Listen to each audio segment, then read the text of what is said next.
Mntakwethu, ngiwutholile umlayezo wakho uthi masihlukane ngoba sekuney'ndaba osuyizwile ngabantu engezinhle ngami.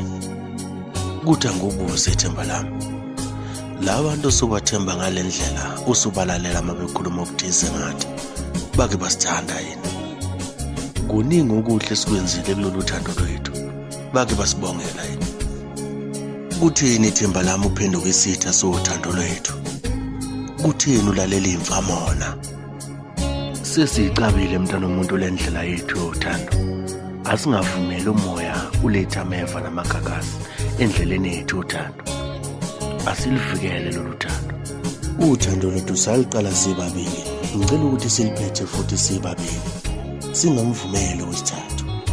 Ngicela ubeke lowo mthwalo wakho phansi, ungayindawo, ngiyakuthanda.